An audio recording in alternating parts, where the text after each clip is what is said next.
saya sangat menyayangkan sekelas Universitas Gadjah Mada membuat tayangan abal-abal semacam itu. Jadi hari ini saya memang membersamai sahabat saya Bang Resmond dan Bang Ian yang hari ini masih menjalani pemeriksaan. Jadi saya benar-benar datang sebagai rasa setia kawan, rasa seperjuangan ya, karena beliau-beliau kan masih memberikan keterangan di Polda Metro Jaya sebaik-baiknya. Karena saya kan sudah minggu lalu dan alhamdulillah saya sudah selesai. Nah, sementara ini. Apalagi? Jadi ini kan udah hampir semua terlapor yang diperiksa, Pak. Nanti kemungkinan kalau naik ke tahap penetapan tersangka. Ya ini sebentar lagi saya juga naik. Ke tahap selanjutnya penetapan tersangka gitu gimana tanggapan? Ya kita tunggu aja, tidak semua ya, tidak semua yang sifatnya penyelidikan naik ke penyidikan itu ada tersangkanya. Ya, apalagi jadi jawaban-jawaban yang sementara saya kolek kemarin ya dari Pak Rizal Fadila itu juga menjawab atau menolak pemeriksaan karena kan belum ada lembar ijazah yang katanya disita itu kemudian diperlihatkan. Kalau saya menjawab sesuai dengan pertanyaan yang ada. Jadi ada 37 link, dari 37 lu saya tanya, yang ada hubungannya dengan saya ada berapa? Setengahnya ada enggak? Enggak ada.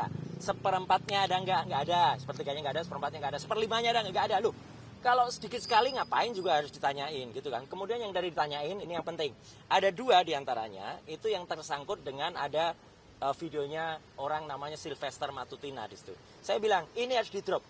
Saya tidak mau orang ini dijadikan saksi. Karena apa? Karena seharusnya dia tidak berada di sini. Coba kalau dia tuh misalnya patuh menjalani hukum, dia kan harusnya berada di dalam tahanan. Tidak kemudian datang dan menjadi saksi gitu kan. Jadi dia bersaksi di situ, dia terlibat di dalam situ. Artinya itu harus di drop. Nah kalau itu di drop, kan sedikit sekali yang terkait dengan saya. Utamanya yang mulai tanggal 22 Januari. Tidak ada saya, nama saya tidak disebut, ya, apalagi di situ. Kalaupun 22 Januari tidak, 26 Maret pun saya juga belum ada. Saya juga belum quote and quote belum lahir di perkara ini gitu ya. Karena saya baru mulai itu ikut tuh setelah itu. Jadi kalau tanggal itu nggak ada, saksi itu adalah apa yang bisa kita ceritakan, itu apa yang kita lihat sendiri dan apa yang kita dengar sendiri. Jadi kalau bukan kita lihat dan bukan kita dengar, itu namanya saya berpendapat. Saksi tidak boleh berpendapat. Jadi itu. Artinya meyakini tidak akan menjadi tersangka ya? Yakin dan tidak itu kepercayaan kepada Allah SWT ya gitu. Jadi kita doakan saja semoga penyidik-penyidik firm ya gitu benar-benar jujur dan amanah dalam menjalankan tugasnya. Kemudian tidak menambah-nambahkan, tidak mengurangi. Contohnya gini, Joko Widodo kan menurut kuasa hukumnya hanya lapor 24 link. Tapi tiba-tiba naik jadi 37. Itu siapa yang nambahin? Ya, apalagi katanya Jokowi tidak melaporkan nama. Lah kalau tidak melaporkan nama kan berarti bukan pencemaran nama baik, pencemaran peristiwa katanya gitu kan. Itu nggak ada pasal kalau peristiwa harusnya pencemaran nama baik. Nah jadi kita tunggu nama yang dia sebut, dan kalau tidak ada ya berarti nggak ada dong nama yang disampaikan. Jadi makanya sekali lagi hari ini saya membersamai sahabat saya Dr. Resmond Sianipar dan rekan kita juga Mas Ian ya dari salah satu podcast untuk kemudian ya kita berikan semangat gitu ya. Rektor UGM yang bicara tentang kasus itu gimana? Ya bagus. Saya wajib menjawab ya. Karena apa? Saya satu-satunya orang yang disebut dalam podcast itu ya selain nama Joko Widodo.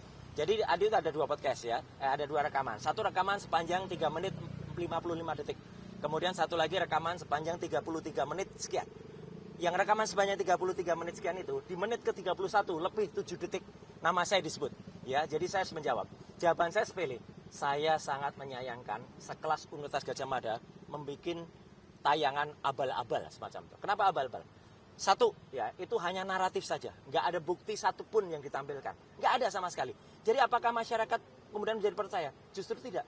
Coba buktikan teman-teman. Lihat pada kolom-kolom komentar di bawah dua tayangan itu. Mostly semuanya itu malah, maaf ya, malah menjelek-jelekan atau malah komunikasian kepada UGM. Kalau saja itu ditampilkan dan sudah sangat terlambat seperti sekarang ini, harusnya tampilkan bukti dong. Gitu. Minimal mereka bisa memisahkan dan memilah mana bukti yang sifatnya bukti untuk publik dan bukti untuk private. Ya, bahkan yang namanya ijazah dan kemudian skripsi itu adalah dokumen publik. Ya, itu ada di Undang-Undang Keterbukaan Publik nomor 14 tahun 2008. UGM salah membaca Undang-Undang Keterbukaan Informasi. Kebetulan saya adalah orang yang menyusun Undang-Undang Keterbukaan Informasi Publik itu. Saya juga yang menerangkan naskah akademiknya. Jelas betul di pasal 18 ayat 2. Dokumen yang sifatnya publik itu harus dibuka. Artinya dokumen yang pernah digunakan oleh orang yang menduduki jabatan publik. Joko Widodo adalah orang yang pernah menduduki jabatan publik. Jadi jelas betul. Bahkan itu bertentangan ya. Sesama UGM sendiri bertentangan. Dengan tayangan, maaf nih saya sebut ya. Ada Kompas nggak? Nah, dari Kompas, wartawan Kompas bagus banget. Ada wartawan Kompas namanya Fabian Januarius Quadro dari Jogja.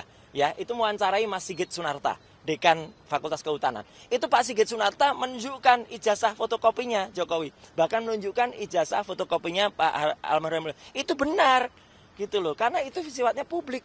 Publik harus ditunjukkan. Skripsi juga harus dibuka. Jangan kemudian skripsi harus disita. Kemarin tuh nggak ada skripsi, nggak ada ijazah. Jadi malah membuat publik makin nggak percaya kepada UGM. Terus yang penting lagi, pada menit ketiga, ya lebih 11 detik pusaran ini. UGM seharusnya sampaikan saja data-datanya. Kalau memang data-data itu ada, tampilkan. Jangan kemudian hanya naratif. Jadi kemarin tuh statementnya UGM itu 1 udah terlambat, 2 hanya naratif, tidak ada nilainya sama sekali. Secara hukum sangat disayangkan dan saya pun selaku lulusan dari UGM, ya saya bilang lulusan ya, bukan yang alumni. Karena kalau alumni itu sekarang definisinya udah berubah. Tahun 2014 ya, dalam anggaran dasar dan anggaran rumah tangga keagama, alumni itu orang belum tentu lulus. Masuk UGM sehari aja bisa alumni. Jadi saya nggak pakai istilah alumni lagi bagi saya. Lulusan UGM, saya sangat menyayangkan tayangan UGM itu. Benar-benar tidak berkualitas, bahkan menurut salah seorang wartawan senior, ya namanya Pak Lukas Warto, itu ketua AJI ya, Aliansi Jurnalis Independen, itu nggak ada bedanya dengan humas kecamatan ya dalam rangka membuat tayangan. UGM harusnya tidak seperti itu. UGM harus jelas detail, apalagi udah terlambat, apalagi udah banyak contoh. Kan bisa menampilkan ijazah kayak apa, KHS apa, KRS kayak apa. Gitu ya. Oke? Ya. Selamat bertugas teman-teman. Terima kasih. Ya, terima kasih.